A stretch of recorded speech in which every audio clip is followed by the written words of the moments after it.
Hi everyone, Miss Millender here, and today we're going to talk about calculating with gas laws. We're going to look at Boyle's law specifically, and this law is actually written as a formula.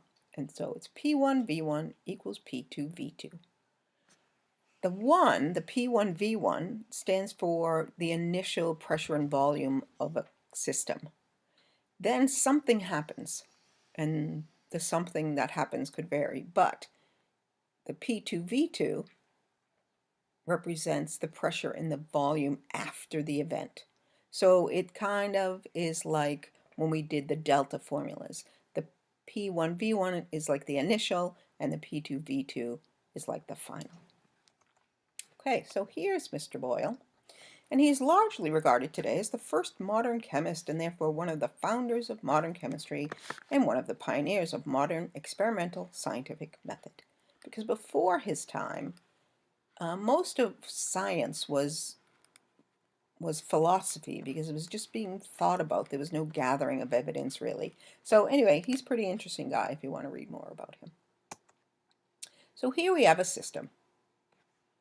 All right, watch and see what's happening over there on the gauges and then look at what's happening on the graph.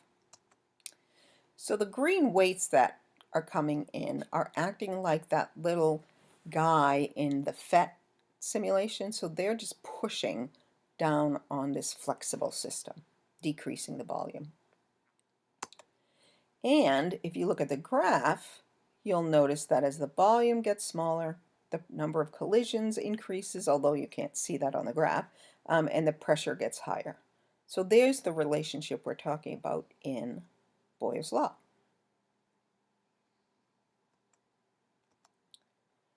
Okay, in order for Boyle's law to work, the system you're talking about has to be in a flexible closed container. So a balloon, a marshmallow, a flask with a balloon on it, some water separates two areas of pressure. So you can see that as the volume decreases, the pressure increases and vice versa, but only in a flexible closed container. You have to assume in all of these Boyle's law problems that the mass and the temperature remain constant.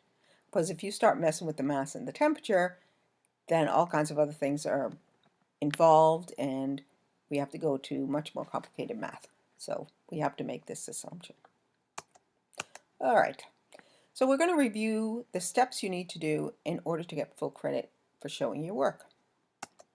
The first one is showing the formula. And get it right out the formula.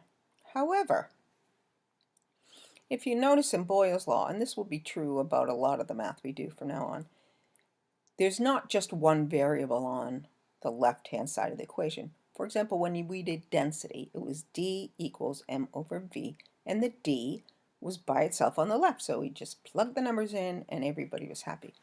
However, if you look at Boyle's law, you'll see that both sides of the equation have two variables, P1 and B1 on one side, P2 and V2 on the other, and what you have to do before you put any numbers into this formula is you have to move the variables around to get the one you're looking for on the left by itself. And we'll do an example of that in a minute. You substitute the numbers in for the variables, be sure to include your units, and then finally you need to answer with units and sig figs. So this is just a quick review. Let's do a practice manipulation. So let's say that I want to solve for V1. Fine, that's great. But V1 is not by itself. So I have to move the P1 to get it away from the V1 so that I can have that first volume by itself. So what I'm going to do is divide both sides by P1. So the B1s over here cancel. And what I'm left with is V1 equals P2V2 over P1. So that's what your formula should look like before you even plug the numbers in. People are always saying, but I can do it after I plug the numbers in. I know how to do it. I don't have to do this. I understand. However, the rule is the accepted method for doing it is to get the unknown by itself on the left, so that's what you're required to do. Okay, so let's do a problem. Most of them will be in the form of word problems. Not all, but most. So here's how I approach a word problem. The first thing I'm going to do is read through the problem. Just one quick read through. A balloon holds 1.90 liters of air at 1.05 atmospheres. The balloon is then put under a bell jar and the vacuum pump is turned on. The balloon now holds 4.75 liters of air. What is the pressure inside the balloon? All right, so my story is I have a balloon, I put it under the bell jar, I turn the pump on, the balloon gets bigger. What's the pressure inside?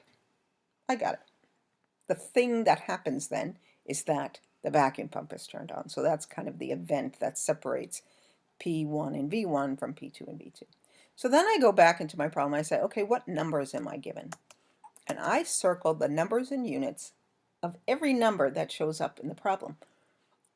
There are times when extra numbers will show up, numbers that you don't need, and this is a good time to identify those. That does not happen in this problem. The other thing I need to identify is the question. What is the pressure? That's what I'm looking for. So then I go back and I say, all right, in Boyle's law, what variables do these represent? The 1.90 liters is the first volume. 1.05 atmospheres is the first pressure. 4.75 liters is the second volume. And the question is the second pressure. What is the pressure inside the balloon after the vacuum pump is turned on? So the first thing we have to do is manipulate the equation to solve for P2. So I have my start. I'm going to divide both sides by V2 so that the V2's cancel, and I'm left with P2 by itself. But notice that it's on the right. It needs to be on the left, so all I'm going to do is flip the equation. There's nothing to it. You just write it that way. So now this is what I start with. My P2 equals P1 V1 over V2. And now let's plug some numbers in. So notice I plugged all the numbers in with their units. I run that through my, the liters will cancel. So you're left with atmospheres as your uncanceled unit, which is what you want because you're trying to solve for a pressure. You plug that into your calculator, you get 0.42. You look back and you say, all right, how many sig figs do I need in my answer? Well, we're multiplying and dividing, so it's the lowest number of sig figs in your original numbers. They all have 3, so I need to have 3 sig figs in my answer. Do I have 3 sig figs now? No, because that first 0 does not count. So I have to add another 0 to the end and add my unit, and there's 3 sig figs, and there's the answer to the problem. So this is what your problems should show. This is the math that should be shown on the sheets. Okay, so when you're doing your practice problem, please have these notes open so that you can refer to them if you get stuck. All right, and bring any questions to class, and thank you for listening.